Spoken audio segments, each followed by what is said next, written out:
नमस्कार दोस्तों, आपका स्वागत है। आज जो हम कहानी देखने वाले हैं वो एक सच्ची कहानी है। ये एलियास नाम के एक इंसान की कहानी है। ये ब्रिटेन के रहने वाले हैं। वो हमसे ये कहते हैं कि तकरीबन फ़िलहाल वो 48 ईयर्स के हैं। 12 साल पहले 36 की उनकी जब उम्र थी, तब वो उनका एक एक्सीडेंट हुआ था और उनके बहुत ज़्यादा चोट लगी थी। और उसके बाद वो हमसे ये कहते हैं कि वो उनके आत्मा ने उनका शरीर छोड़ा और वो ऊपर ही ऊपर चली जा रही थी।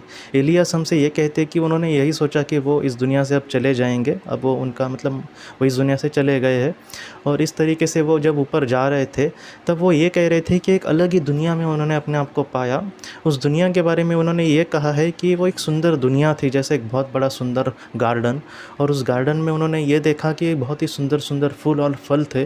वो इतने सुंदर फल के बारे में उन्होंने कहा है कि इतने सुंदर फल थे, जैसे फल अगर हमें दिखाई दिए तो हम उसको तोड़ देंगे और खाएंगे, लेकिन वो इतने सुंदर फल थे कि जिनको देखकर ही हमारा पेट भर जाए और उनको हम हाथ भी ना लगाए, क्योंकि हाथ लगाकर उनकी सुंदरता कहीं ना कहीं कम हो। तो इस तरीके से सुंदर दुनिया में वो चले गए थे। वहाँ के फूलों के बारे में वो ये कहते कि उनके सिर्फ करीब जाने के पर ही हमें इतना सुंदर सुगंध आता था कि जिसके बारे में हम सोच भी नहीं सकते थे। एलियास हमसे ये कहते हैं कि वहाँ पर जाने के बाद इंसान का एक सच्चा स्वभाव किस तरीके से होना चाहिए, उस तरीके का उनका अब स्वभाव बन गया था।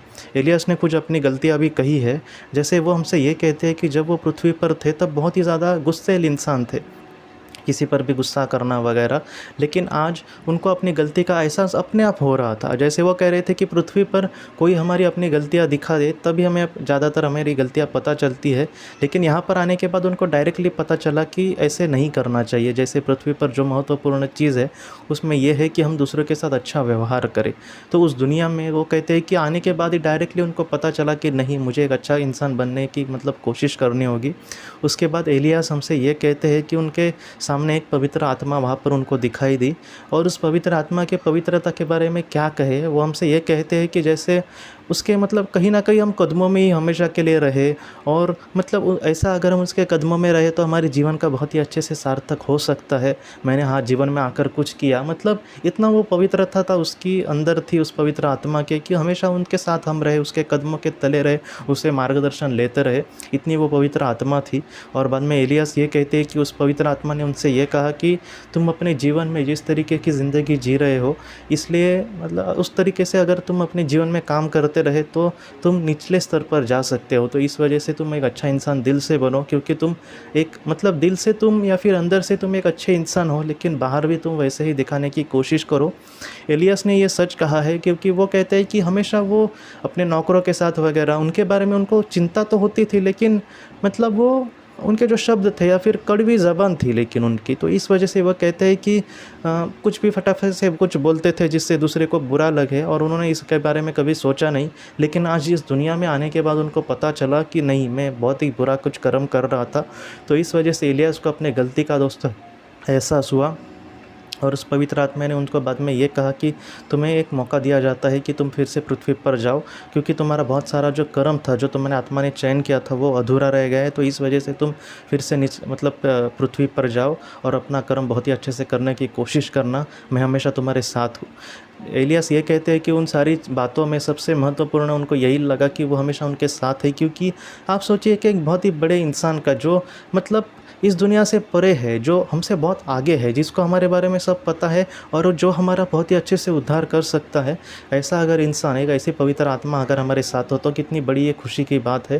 तो ये बात बहुत ही अच्छी लगी एलियास को, और उन्होंने उसको कहीं ना कहीं दंडवत किया और वो बाद में निचले स्तर पर पृथ्वी पर आ गए।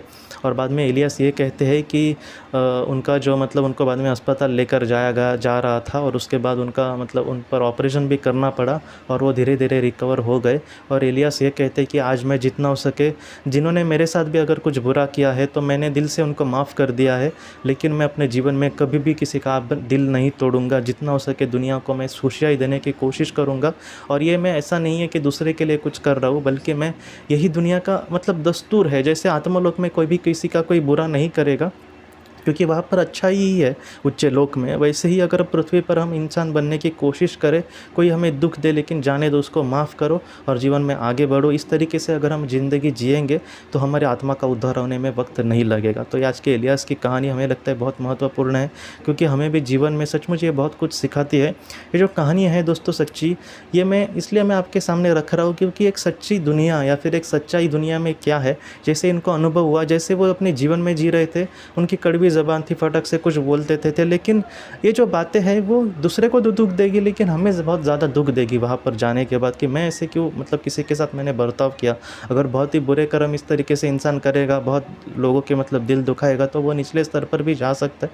तो इस तरीके से हमें कोशिश कभी भी नहीं करनी चाहिए। जितना हो सके हमारे मतलब हम किसी को खुशियाँ ना दे तो भी चलेगा, कम से कम हम नीचे नहीं जाएंगे, लेकिन किसी को दुख नहीं देना चाहिए।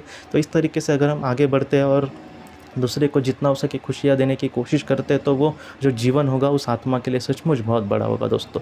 तो इस तरीके से हमारे अपने जीवन में हमें आगे बढ़ना होगा। तो दोस्तों आज की वीडियो में बस इतना ही। हम अपना अगली वीडियो में मिलते हैं। आप अपना अपने परिवार का ख्याल रखना। आपका बहुत बहुत धन्यवाद।